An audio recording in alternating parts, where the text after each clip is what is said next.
हाथरस हादसे से जुड़ी हुई बड़ी खबर है। हाथरस हादसे के एक हफ्ते बाद सरकार की गठित एसआईटी की रिपोर्ट आ चुकी है और इस रिपोर्ट में आयोजकों, ऑर्गेनाइजर्स और अफसरों की बड़ी लापरवाही को उजागर किया गया है। सबसे पहले आपको बताते हैं रिपोर्ट में क्या कुछ कहा गया है। हाथरस हादसे पर एसआईटी ने जो रिपोर्ट सौंपी है उसमें आगरा एडीजी, अलीगढ़ कमिश्नर ने इस रिपोर्ट को तैयार किया। एसआईटी ने कुल 128 लोगों के बयान इसमें दर्ज किए हैं। इस बारे में जिक्र है रिपोर्ट में अफसरों पर गंभीर आरोप तक लगाए गए हैं। तो एसआईटी ने सरकार को रिपोर्ट सौंपी है और ये बहुत महत्वपूर्ण रिपोर्ट है हाथरस हादसे पर। और आइए आपको बताते हैं हाथरस हादसे पर एसआईटी रिपोर्ट में क्या क्या है। भीड़ को लेकर पहली बड़ी बात, भीड़ को लेकर पर्याप्त इंतजाम नहीं किए गए थे, ये एसआईटी ने कहा अपनी रिपोर्ट में। दूसरी बड़ी बात, इंतजाम होते तो मौत का आंकड़ा कम हो सकता था। तीसरी बड़ी बात, भोले बाबा की किसी गलती का जिक्र नहीं है रिपोर्ट में, एसआईटी की रिपोर्ट में नहीं है जिक्र। और चौथी बड़ी बात, भगदड़ के लिए आयोजक जो हैं, ऑर्गेनाइजर्स हैं, वो दोषी हैं क्योंकि उन्हीं की वजह से भगदड़ हुई, ये रिपोर्ट में कहा गया है। पांचवी बड़ी बात, अनुमति से ज्यादा लोग बुलाए गए। छठवीं बड़ी बात, अफसरों ने मौके का मुआयना नहीं किया, ये भी कहा गया रिपोर्ट में। सातवीं बड़ी बात, दोषी पाए कर्मचारियों के खिलाफ कार्रवाई संभव है। तो कर्मचारियों पर आरोप है इस रिपोर्ट में, आयोजकों पर आरोप है। और एक और बड़ी खबर इस बीच, हाथरस हादसे पर सरकार की बड़ी कार्रवाई, एसडीएम और सीओ समेत 6 अफसर निलंबित कर दिए गए हैं।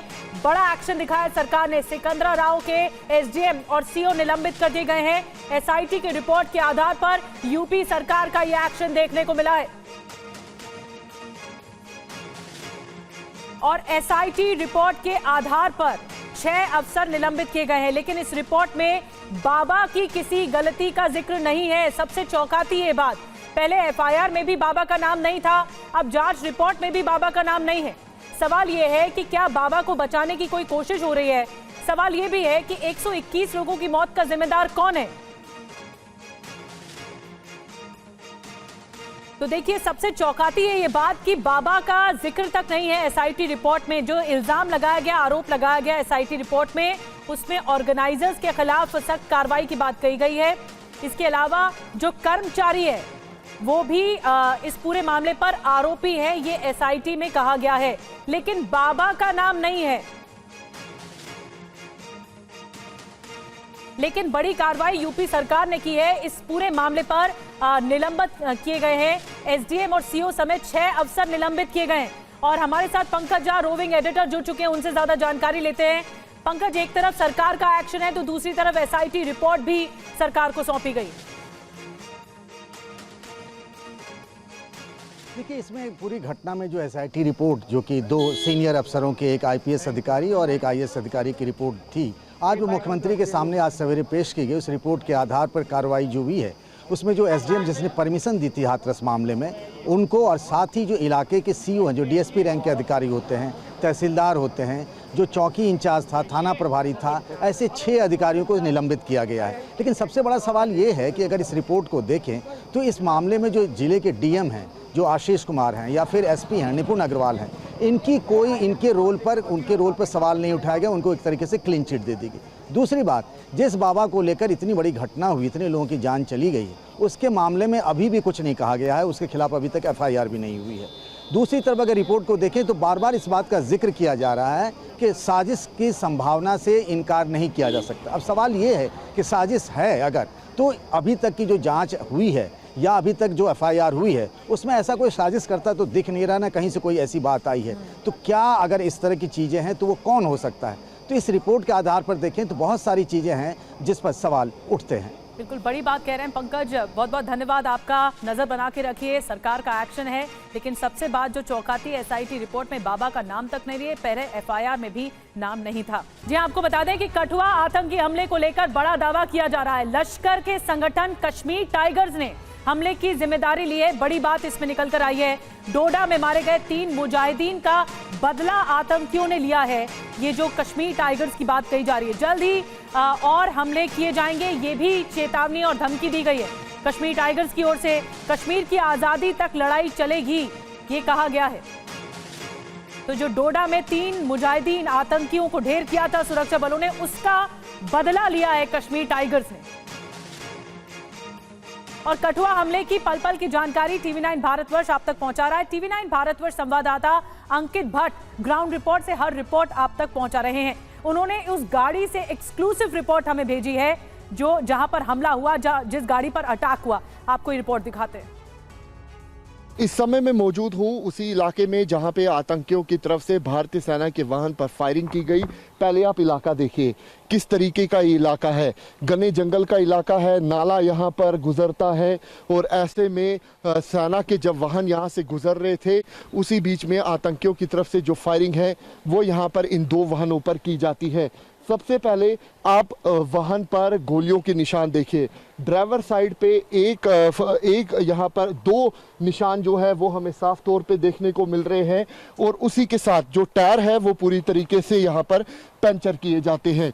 उसी के साथ यहाँ पे ये देखिए, यहाँ पे बुलेट का निशान है जो साफ तौर पे हम देख पा रहे हैं। उसी के साथ यहाँ पर एक और बुलेट का निशान है, यहाँ पर भी बुलेट का निशान है। और ये जो गाड़ी है इसका जो बैक साइड है ये ऐसा लग रहा है कि बुलेट प्रूफ है और इसी बुलेट प्रूफ साइड से आतंकियों जो बुलेट प्रूफ प्लेट है इसी के अंदर भी जो गोली है वो चली जाती है और ऐसा लग रहा है कि स्टील बुलेट्स का इस्तेमाल जो है वो आतंकियों ने किया हो सकता है। यहाँ पे आप गोलियां जो है जो बुलेट्स के राउंड है वो भी यहाँ पर देख सकते हैं।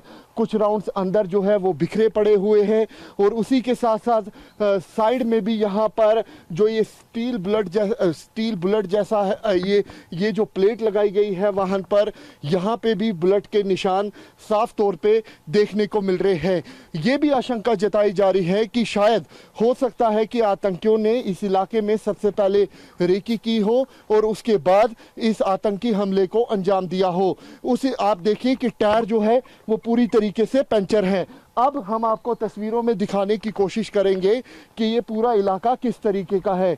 ये तस्वीरों में आप साफ तौर पे देखिए, ये देखिए पूरे घने जंगल का इलाका है। पूरी तरीके से यहाँ पर घने जंगल है, नदी नाले यहाँ पर बहते हैं और उसी के साथ पहले इस वाहन और दूसरे वाहन की तरफ भी हम आपको ले जाने की कोशिश करेंगे।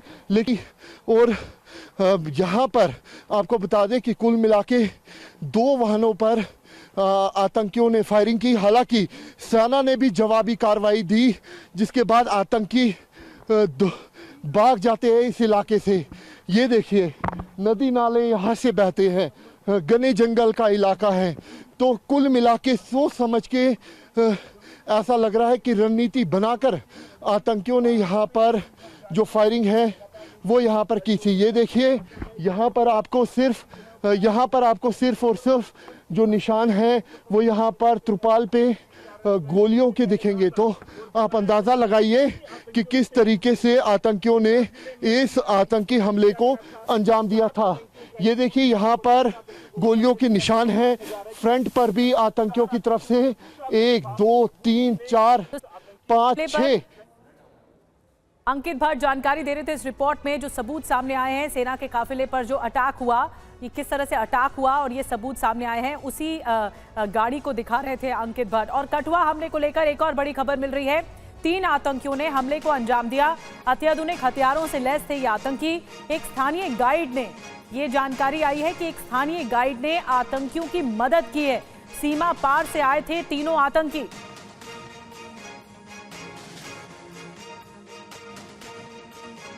देखिए सेना की गाड़ी को कैसे निशाना बनाया गया। गोलियों के निशान भी हम आपको दिखा रहे हैं। इन 5 गोलियों के निशान से समझा जा सकता है कि आतंकियों ने घात लगाकर हमला किया है। और कठुआ के जिस इलाके में हमला हुआ वहां के स्थानीय लोगों से बात की संवाददाता अंकित भट्ट ने। सुनिए क्या कह रहे हैं। इस समय हमारे साथ गांव में चश्मदीद मौजूद हैं, उनसे हम बात करेंगे। गांव के लोग हैं, क्या हुआ था यहाँ?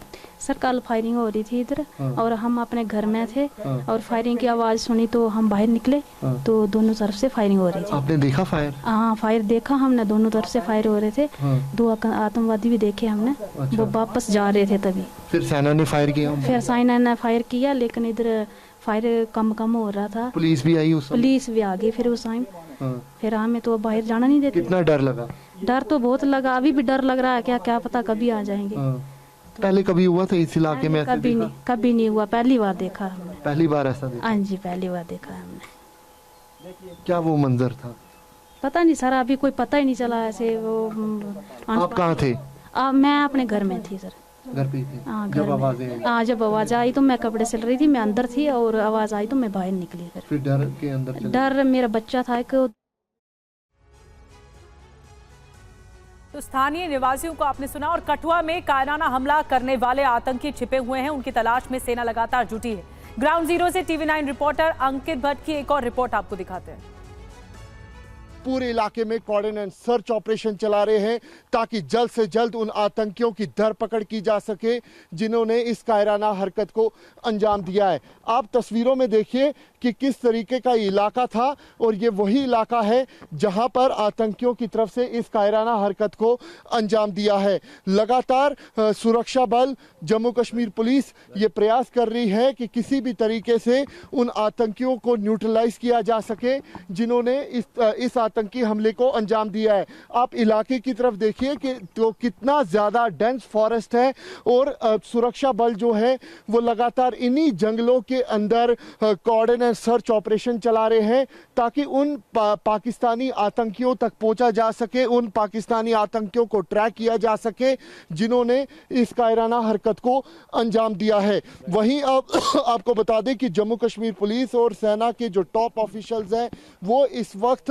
लगातार इस ऑपरेशन को मॉनिटर कर रहे हैं और जो ऑपरेशन है वो लगातार इस इलाके में चलाया जा रहा है आतंक के खिलाफ। 5 दिनों के अंदर ये दूसरा आतंकी हमला है। और आपको बता दें कि रक्षा मंत्री राजनाथ सिंह ने कठुआ आतंकी हमले की निंदा की है। 5 जवानों के शहीद होने से वो दुखी हैं, ये कहा गया। राजनाथ सिंह की ओर से शोकाकुल परिवार के लिए उनकी संवेदनाएं हैं। आतंकियों के खात्मे के लिए हम प्रतिबद्ध हैं, हम कमिटेड हैं। और आपको बता दें कि कठुआ हमले पर राजनाथ सिंह ने क्या कुछ कहा है, बड़ी जानकारी दे रहे हैं। कठुआ आतंकी हमले पर रक्षा मंत्री ने दुख व्यक्त किया है। 5 बहादुर जवानों को खोने का दुख है, ये कहा गया राजनाथ सिंह की ओर से। जवानों के परिजनों को मेरी संवेदनाएं हैं। कठिन समय में उनके साथ पूरा देश इस वक्त खड़ा हुआ है। घायल जवानों के जल्द स्वस्थ होने की वो कामना करते हैं। जो 5 जवान घायल हुए उनको भी अस्पताल में भर्ती कराया गया है, उनके जल्द स्वस्थ होने की कामना की जा रही है।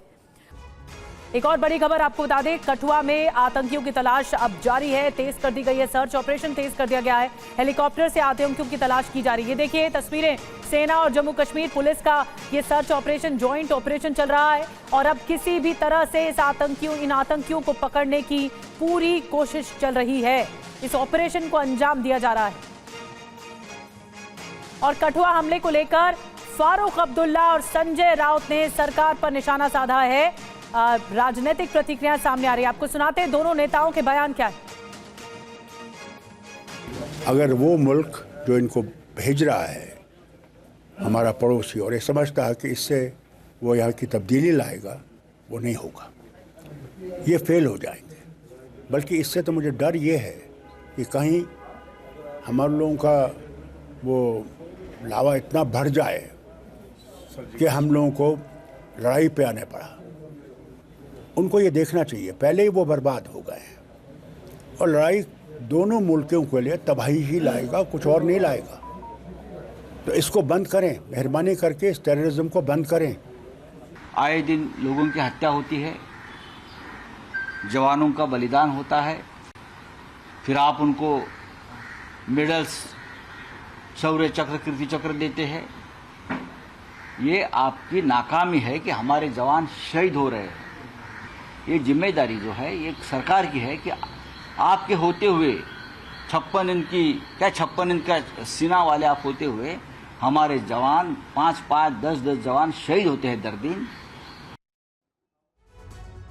चलिए आगे बढ़ते हैं, बात करते हैं बाढ़ और बारिश की, क्योंकि 11 राज्यों में ये जो बारिश है वो मुसीबत लेकर आई है। मुंबई में बात करें तो लगातार बारिश की वजह से शहर की रफ्तार पर ब्रेक लग गया है। जगह जगह पानी भर गया है, जिससे लोगों को खासी परेशानी हो रही। जी हाँ, नेपाल से लेकर राजस्थान तक गुजरात भी इसकी चपेट में है। मुंबई सबसे ज्यादा बारिश ने शहर की रफ्तार पर ब्रेक लगा दिया है। जगह जगह पानी भर गया है, लोगों को खासी परेशानियों का सामना करना पड़ रहा है। राजस्थान की राजधानी जयपुर भी भीषण बारिश की चपेट में है। लगातार हो रही मूसलाधार बारिश ने लोगों की परेशानी बढ़ा दी है। बाढ़ की वजह से शहर के निचले इलाकों में पानी भर गया और यही मुसीबत बढ़ा रहा है। मानसून की एंट्री के साथ बारिश ने ग्वालियर में लोगों की परेशानी बढ़ा दी है। मध्य प्रदेश में ग्वालियर चंबल इलाके में भीषण बारिश हो रही है। कई जगहों पर नदी नाले उफान पर है। उधम सिंह नगर जिले के खाटिम में शुरू हुई बारिश रुकने का नाम नहीं ले रही है और लगातार बारिश की वजह से लगातार परेशानी बढ़ रही है। आपको बड़ी खबर बताते हैं, बारिश से पहाड़ों में हालात बिगड़ने लगे। जोशीमठ हाईवे पर वन विभाग चेक पोस्ट के सामने लैंडस्लाइड का मामला सामने आया है। पहाड़ी का एक हिस्सा अचानक से इस तरह टूटकर भरभरा कर गिर गया, जिसकी वजह से बद्रीनाथ नेशनल हाईवे बंद हो गया है। हाईवे बंद होने की वजह से बद्रीनाथ और हेमकुंड जाने वाले यात्री इस वक्त रास्ते में फंसे हुए हैं। ये जोशीमठ से तस्वीरें आपको दिखा रहे हैं। ये रास्ता कनेक्ट करता है बद्रीनाथ, लेकिन यहाँ पर देखिए लैंडस्लाइड कितना ज्यादा हुआ है। जो बड़े बड़े पत्थर हैं वो रास्ते पर आ गए हैं और आवाजाही ठप हो गई है। उत्तराखंड के बाद असम का रुख करेंगे। असम में बाढ़ से हालात काफी गंभीर बने हुए हैं। कई गांव बाढ़ में डूबे हुए हैं। अब भी प्रभावित लोग केले से बने नाव के सहारे सुरक्षित ठिकानों की ओर जाते दिखे। सरकारी मदद के इंतजार में लोग जान जोखिम में डालकर निकलते दिखे। असम में 27 जिले ऐसे हैं जो बाढ़ से पूरी तरह से प्रभावित हैं। हालांकि कुछ इलाकों से पानी कम हुआ है, लेकिन 19 लाख से ज्यादा लोग अब भी इसकी चपेट में हैं। और अब असम की एक और तस्वीर देखिए। ये तस्वीर देखिए, असम के बारपेटा की तस्वीर है। देखिए कैसे ब्रह्मपुत्र नदी के कटान से कई गांव बाढ़ में डूब गए हैं। बारपेटा में बाढ़ में डूबे एक गांव से लोग नाव के सहारे सुरक्षित ठिकाने की ओर जाते दिखे। यहाँ बड़ी संख्या में पशुधन का भी नुकसान हुआ है। सड़कों पर बने अस्थायी राहत शिविर में जानवरों को भी रखा गया है। बाढ़ की वजह से सैकड़ों लोग इस वक्त बेघर हैं। बारपेटा में 1.25 लाख से ज्यादा लोगों को अपना घर बार छोड़ना पड़ा है। और अब आपको ले चलते हैं उत्तराखंड की एक तस्वीर दिखाते हैं। देखिए तस्वीर खटीमा से आप देख रहे हैं। बाढ़ आने से हालात बिगड़ गए। उधम सिंह नगर जनपद के खटीमा में लगातार बढ़ते जलस्तर के चलते जनजीवन बहुत ज्यादा प्रभावित है, पूरी तरह से अस्त व्यस्त। आज ट्रैक्टर ट्रॉली से निरीक्षण करने के लिए जनपद के तमाम अधिकारी मौके पर पहुंचे। खटीमा शहर की अगर बात की जाए तो तमाम इलाके इस वक्त जलमग्न देख रहे हैं आप। मुख्यमंत्री पुष्कर सिंह धामी भी खटीमा के ही रहने वाले हैं। कुमाऊं रेंज के commissioner Deepak Rawat, DIG Yogendra Rawat, DM और एसएसपी समेत तमाम अधिकारी मौके पर पहुंचे और हालात का इस तरह से जायजा लिया। और उत्तराखंड की एक और तस्वीर आपको दिखाते हैं। ये तस्वीर देखिए, मुख्यमंत्री पुष्कर सिंह धामी ने राज्य के कुमाऊं मंडल के टनकपुर, बनबसा और खटीमा के बाढ़ प्रभावित इलाकों का हवाई सर्वेक्षण किया है। खटीमा सीएम धामी का क्षेत्र है। उन्होंने बाढ़ के हालात का हेलीकॉप्टर से जायजा लिया है। ये हवाई सर्वेक्षण की तस्वीरें आपको दिखा रहे हैं। अधिकारियों को लोगों को मदद पहुंचाने के निर्देश दिए गए। अधिकारियों के साथ हैं इस वक्त पुष्कर सिंह धामी और उनकी तरफ से जरूरी दिशा निर्देश दिए गए हैं। आप जहां तक नजर जाएगी इस हेलीकॉप्टर में देखिए पानी ही पानी नजर आ रहा है। पूरा इलाका जलमग्न है।